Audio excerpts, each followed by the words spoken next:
नागालैंड के उप मुख्यमंत्री यानथुंग पेटर ने फिलिस्तीन के समर्थन में कांग्रेस के CWC प्रस्ताव की आलोचना की।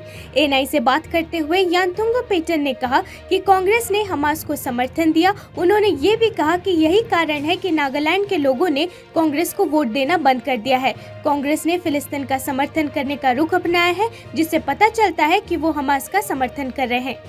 I should say that Congress has taken stand supporting Palestine, which shows that they are supporting Hamas, a terrorist organization who have killed thousands of innocent women and children in Israel to win the Muslim vote bank in coming 5 state elections and coming Lok Sabha election, which is to be held in news 3।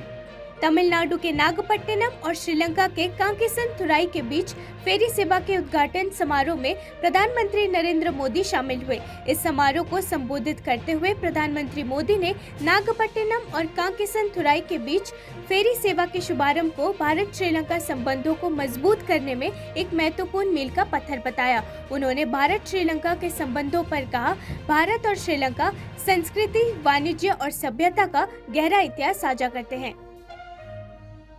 are embarking on a new chapter in the diplomatic and economic relations between India and Sri Lanka. The launch of a ferry service between Nagapattinam and Kankesanturai is an important milestone in strengthening our relations. Friends, India and Sri Lanka share a deep Bharat मौसम विज्ञान विभाग दिल्ली का वायु गुणवत्ता सूचकांक खराब श्रेणी में जारी किया। इससे पहले पिछले कुछ दिनों तक मध्यम श्रेणी में रहने के बाद गुणवत्ता सूचकांक में गंभीर बदलाव हुआ था।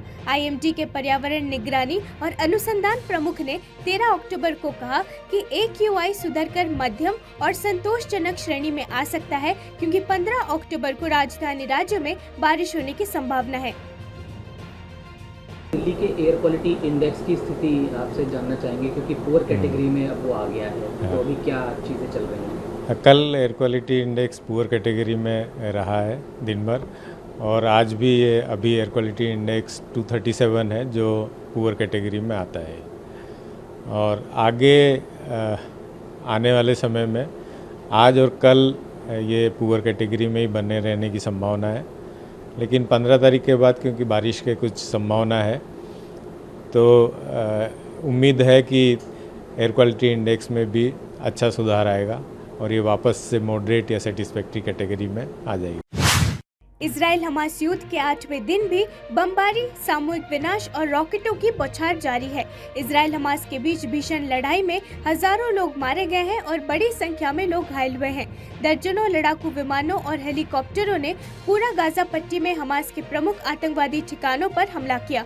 जैसे ही संघर्ष बढ़ा, गाजा शहर के लोगों ने अपना सामान पैक किया और 13 अक्टूबर को दक्षिण की ओर चले गए। ये घटनाक्रम तब हुआ जब इजराइल की सेना ने सभी नागरिकों को 24 घंटे के भीतर दक्षिण में जाने के लिए कहा था।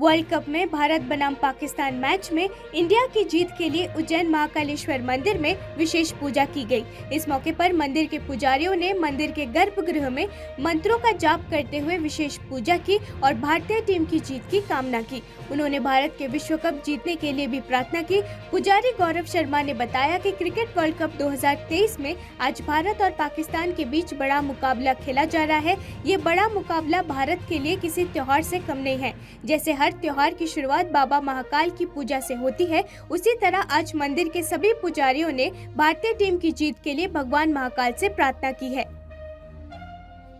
काल में भारत और पाकिस्तान के बीच वर्ल्ड कप टूर्नामेंट का मैच होने वाला है, जिसके लिए आज महाकाल से प्रार्थना की गई कि वो भारत मैच जीते और वर्ल्ड कप में इस बार सुनहरा मौका है, क्योंकि भारत मेजबानी कर रहा है और ये वर्ल्ड कप भारत में ही रहे।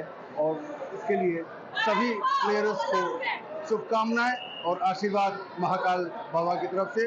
आज क्योंकि बहुत अच्छा दिन है, शनि अमावस्या है, तो आज बाबा महाकाल के शिखर पर ध्वजारोहण भी किया जा रहा है कि भारत इस बार वर्ल्ड कप अपने देश में लाए।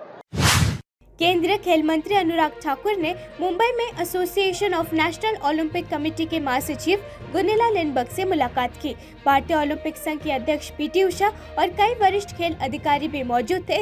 ये बैठक 141वें अंतर्राष्ट्रीय ओलंपिक समिति सत्र के मौके पर आयोजित की गई थी।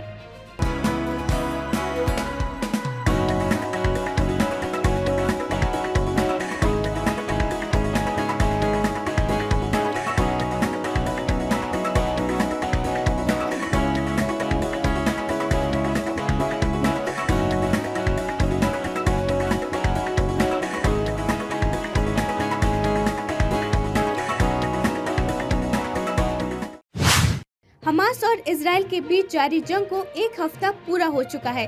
इस बीच इजरायली रक्षा बलों ने शनिवार को बड़ा दावा करते हुए कहा कि उन्होंने गाजा पट्टी में रात भर हवाई हमले कर हमास समूह के एक वरिष्ठ सदस्य को मार डाला है।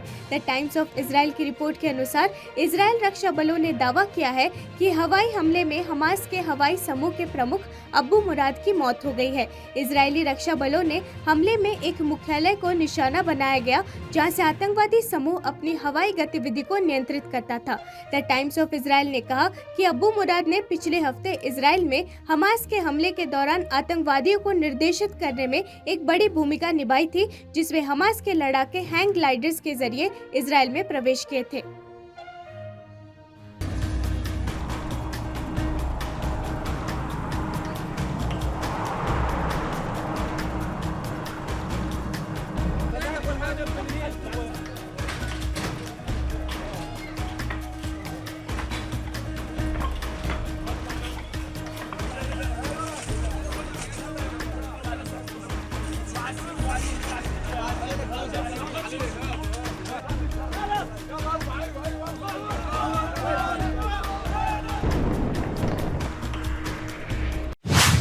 श्रीलंका के राष्ट्रपति रानिल विक्रमसिंघे ने नौका सेवाओं की बहाली का स्वागत करते हुए शनिवार को कहा कि इससे दोनों देशों के बीच कनेक्टिविटी, व्यापार और सांस्कृतिक संबंधों को बेहतर बनाने में मदद मिलेगी। उन्होंने कहा कि 41 साल के अंतराल के बाद श्रीलंका और भारत के बीच नौका सेवाओं की बहाली हुई है। भारत में नागपट्टिनम और श्रीलंका के उत्तरी प्रांत में जाफना के समीप कांकेसनतुराई के बीच नौका सेवा शनिवार को शुरू हुई। प्रधानमंत्री नरेंद्र मोदी ने भारत और श्रीलंका के बीच नौका सेवा की शुरुआत की। इस दौरान प्रधानमंत्री मोदी ने कहा कि हम भारत और श्रीलंका के बीच राजनयिक और आर्थिक संबंधों में एक नए अध्याय की शुरुआत कर रहे हैं। I discussed this matter with Prime Minister Modi, and I must thank him and the Indian Shipping Corporation for the role they have played in re-establishing this connectivity. Similarly, I have to thank the Minister of Ports and Shipping and also for the steps taken by his ministry in this endeavor. We hope that to see more and more persons coming to Sri Lanka, traveling from Sri Lanka into India. The Kankasanture is very important, where the first time the ferry service comes to Kankasanture. Tamil Nadu के अलग अलग हिस्सों में हजारों भक्तों ने महालय अमावस्या के अवसर पर अपने मृत पूर्वजों के लिए पितृकर्म पूजा की। पितृकर्म पूजा करने के लिए बड़ी संख्या में श्रद्धालु रामेश्वरम अग्नि तीर्थम समुद्र में जमा हुए। भक्तों ने 14 अक्टूबर की सुबह अग्नि तीर्थ समुद्र में पवित्र स्नान किया और अपने पूर्वजों के लिए पूजा की। तमिलनाडु के नामक्कल के भक्तों ने मोहनूर कावेरी नदी के तट पर अपने पूर्वजों के लिए पितृ तर्पणम किया। तिरुचिरापल्ली से भी श्रद्धालु महालय अमावस्या के अवसर पर कावेरी नदी तट पर एकत्र हुए।